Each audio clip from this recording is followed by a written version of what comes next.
Jack and Naomi made a youthful and naive marriage. Each of them was 18.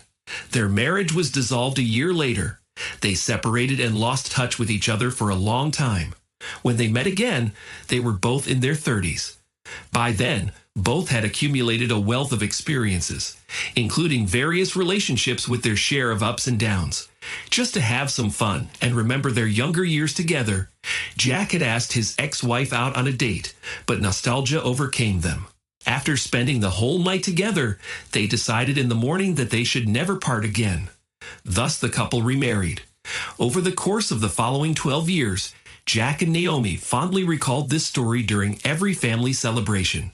Typically, a slightly inebriated Jack would regale the gathering with the story. Initially, the children would listen with rapt attention, captivated and intrigued.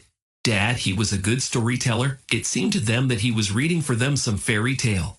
But when they got older, they didn't want to listen anymore. Every time Jack began to tell this story again, they rolled their eyes. But Jack pretended not to notice. Almost immediately after the reunion, twins were born into their family. Naomi was ecstatic. Her lifelong dream of having children had finally come true. Despite facing challenges in the past, children now filled her life with joy.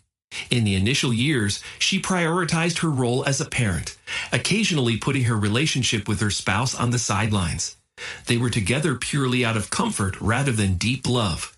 Even though neither of them wanted to acknowledge it, Naomi and Jack shared a unique bond as each other's closest friends, good lovers, and excellent parents to their children. Despite their deep connection, none of them was in love with the other.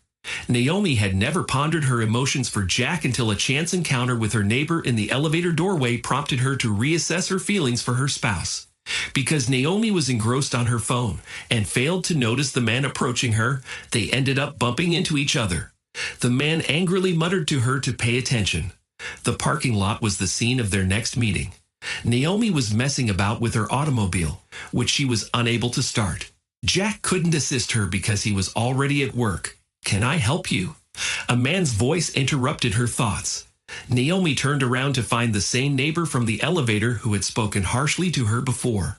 She was about to say no to his offer of assistance when she realized how much she needed a car and how much she had to get done today. With a sigh, she agreed and proceeded to explain the situation to him. The neighbor nodded silently and began to do something. Naomi did not disturb him, only nervously glanced at her watch.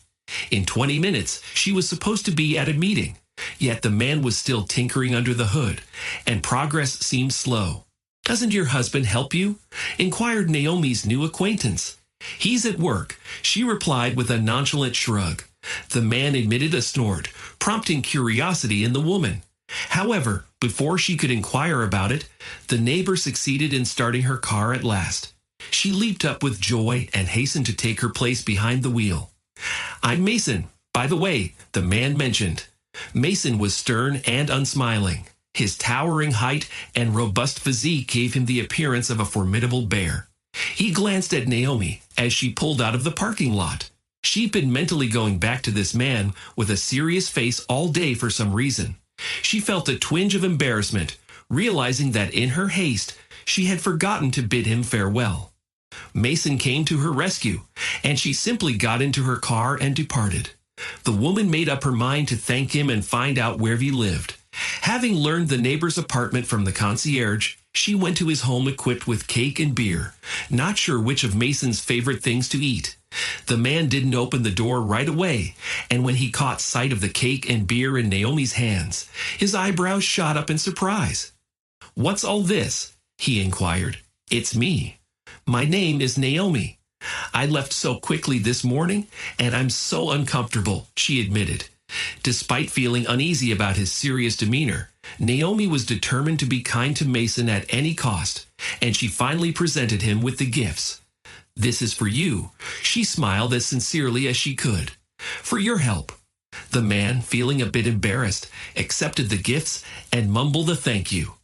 As he almost closed the door, he suddenly reopened it and extended an invitation to come inside. Naomi chose not to decline and accepted the unexpected offer. Engaged in conversation and sipping Mason beer, his tongue gradually loosened and a smile began to appear more frequently on his face. It was at that moment the woman realized that her neighbor was actually quite good looking. They continued chatting until the beer ran out.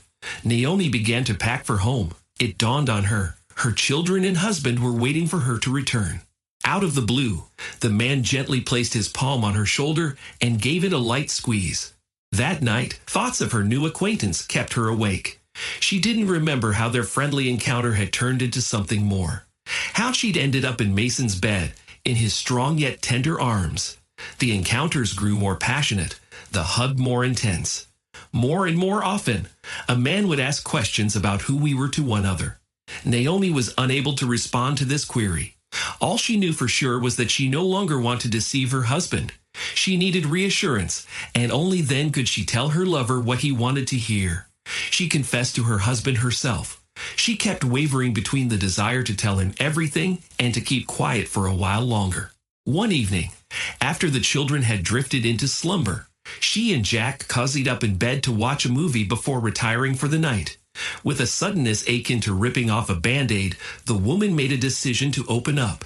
Tearfully, she whispered to Jack, "Jack, I have a lover." The words were so timid, it seemed the man didn't hear them. She observed his breath quickening, and in an instant, his entire body tensed up. Despite the noticeable change, the husband remained silent, engrossed in the movie. Naomi bided her time, a part of her secretly hoping that Jack hadn't truly grasped the weight of her words, yearning for things to remain undisturbed. When he finally spoke, uttering a brief "who," it felt as if something had detonated within her, a sudden rush of heat and breathlessness. There was no retreat now. She had initiated this, and she was committed to seeing it through. The woman told everything. The husband listened in silence. When Naomi concluded her narrative, Jack posed a solitary query. Did she desire a divorce? Let's be honest, he stated, "We haven't loved each other for quite some time, but we functioned well together." These words that had been rolling around in both of their heads for years, and now suddenly were spoken out loud. A sudden whiplash of reality struck them, making their souls grate and their eyes sting. Naomi nodded, unable to respond to the divorce inquiry, and truthfully, she wasn't eager to. In the balance now lay her accustomed stable life with a dependable partner on one side, and on the other, a new life teeming with emotions and feelings that had been absent in her marriage.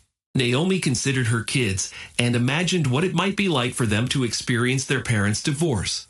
The twins were equally strongly attached to both of them, and the woman was very unpleasant to hurt them. She thought about it for a week before deciding it would be best to stay with her husband and the kids. She had reevaluated her life to some extent as a result of her relationship with the other man. Jack agreed with her choices, and they made a mutual vow to never discuss what had transpired. On his 45th birthday, the man announced that he was leaving his family. He spoke it to Naomi alone at first. Jack admitted to Naomi that he had fallen in love with someone else, expressing his inability to continue their marriage and requesting a divorce. As Naomi gazed at him, Jack stood with his back turned, smoking. She respected her husband.